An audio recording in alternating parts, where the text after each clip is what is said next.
Donc l'expérience est issue donc, du point de vue historique de Pierre et Marie Curie. Donc ici, on a une réaction chimique qui est donnée. Donc on a deux réactifs, d'accord, en bleu. Et là, on a donc deux produits.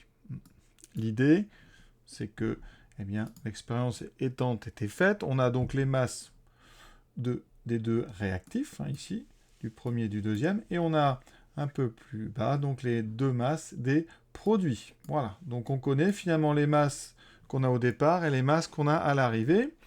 Le but du jeu, eh bien, vous allez voir, c'est d'arriver grâce à ça, et à partir des masses molaires atomiques de l'azote, donc de l'oxygène, du chlore et de l'argent, en fait, les choses qui sont en présence, eh bien, d'arriver avec ces quatre-là, trouver la masse, retrouver, parce que maintenant on la connaît, la masse molaire du radium.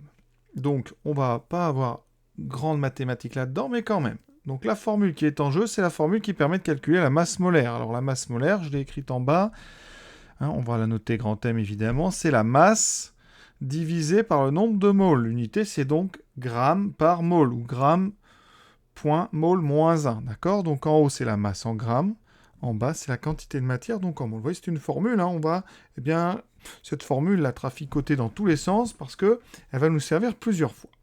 Alors, la première question, calculer la quantité de matière de RaCl2 ayant réagi. Alors, une quantité de matière, c'est donc le nombre de moles, donc N, le nombre de moles de RaCl2, mais qu'est-ce que c'est? C'est donc, d'après la formule, alors, grand M, c'est M sur N, donc si je transforme un petit peu, N, c'est donc petit m sur grand M. Donc le nombre de moles, la quantité de matière de RaCl2, ça sera, vous l'avez compris, la masse de RaCl2 sur la masse molaire de RaCl2. Le problème, c'est que la masse, je l'ai, mais la masse molaire, j'ai un problème, parce que dans l'exercice, je ne connais pas, vous voyez, la masse molaire atomique du radium. C'est ce que je cherche, donc je ne peux pas passer par là. Donc il va falloir que je trouve d'abord la quantité de matière de RaCl2 autrement. Donc, je vais procéder autrement, en prenant l'un des composants ici, alors soit les réactifs, soit le produit, dont je pourrais calculer la masse molaire. Alors je peux prendre par exemple le dernier, le chlorure d'argent ici. Là, le chlorure d'argent, le nombre de moles, c'est-à-dire la quantité de matière de AgCl, ça va être égal à quoi? Ça sera la masse de chlorure d'argent divisé par la masse molaire du chlorure d'argent. Mais la masse molaire du chlorure d'argent, je peux la calculer.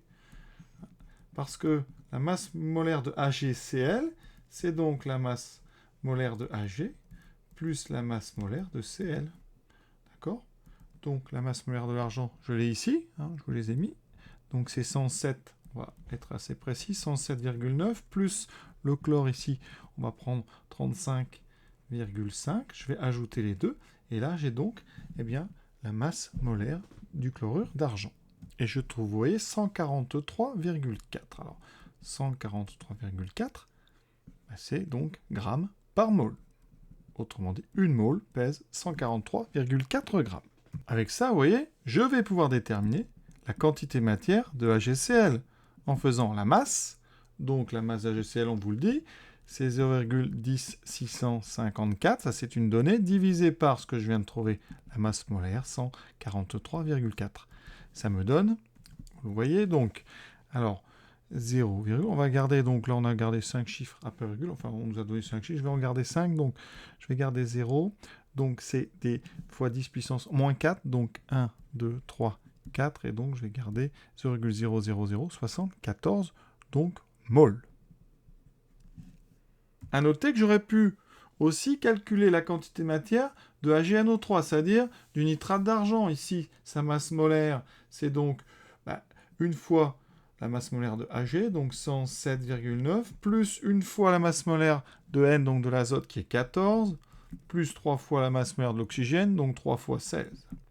On calcule, et après, ça va me permettre de calculer donc la quantité de matière de AgNO3, qui doit normalement être la même, parce que dans l'équation, on a le même coefficient stoichiométrique. Ici, vous voyez, vous avez un 2 et là un 2. Donc normalement, on a autant de molécules de AgNO3 que de molécules d'AgCl. Alors, la masse molaire me donne 169,9, et on me dit que j'avais en grammes, hein, 0,12628. Donc la division, normalement, doit donner quelque chose de très proche de mon résultat précédent. Donc je tape 0,12628, je divise par ma masse molaire 169,9 et je trouve, vous voyez, 7,43. On est très précis, hein, vraiment. Vous voyez, donc on est effectivement à 0,00074. Vous voyez, deux façons d'arriver déjà à la même chose. Donc je complète 169,9 ici grammes par mole et je tombe sur le même résultat. Maintenant, quantité matière de RaCl2, donc chlorure de radium. Eh bien, si on regarde notre équation, on a un coefficient 1 ici, et donc on a un coefficient 2 ici. Autrement dit, on a 2 fois plus de molécules d'AgCl que de RaCl2. Hein. Donc 2 fois plus de molécules de chlorure d'argent que de chlorure de radium. La conséquence, eh bien, c'est donc que la quantité donc, de RaCl2, c'est donc la quantité de matière de AgCl divisé par 2. Et donc 0,0074 divisé par 2, ce qui me fait... Alors ici, on va prendre la calculatrice, ou même pas, on va faire 0,00. Et ici, donc, ça fait 37. D'accord ? Voilà donc la première question. Alors, j'ai pas mis une unité, j'ai pas la place, mais c'est 0,130 mol. Deuxième question. On déduit la masse molaire atomique du radium. Eh bien, je reviens à la première chose que j'ai dite. Ici, cette formule-là. Donc, je vais la recopier ici. Cette formule, qu'est-ce qu'elle me dit? Elle me dit que la quantité matière de chlorure de radium, c'est la masse de chlorure de radium divisée par la masse molaire. Là, je ne pouvais pas utiliser cette formule parce que je n'avais pas la masse molaire. Eh bien, je vais l'inverser, cette formule. Hein. La masse molaire donc, de RaCl2, ça va être égal donc, à la masse divisée par la quantité de matière. Et là, la masse, je l'ai maintenant. Enfin, pardon, la quantité de matière, je l'ai. La masse, je l'avais déjà. Dans le texte, elle est ici. D'accord? Donc, je vais faire 0,10925 divisé par la quantité de matière que je viens de trouver. Voilà. On prend la calculatrice. Et vous voyez que j'obtiens une masse molaire de 295.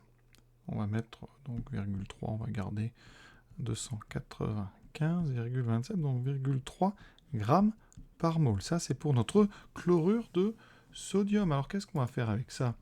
Eh bien, si on avait la masse molaire du radium, qu'est-ce qu'on aurait fait? Eh bien, on sait que la masse molaire de RaCl2, c'est une fois donc, la masse molaire atomique du radium, plus 2 fois la masse molaire atomique du chlore. D'accord? Le radium, c'est mon inconnu. Hein, d'accord? Donc ça, je sais que... on va laisser ça. Voilà. Par contre, le chlore, on le connaît. Le chlore, c'est 35,5. Donc ici, 2 fois 35,5.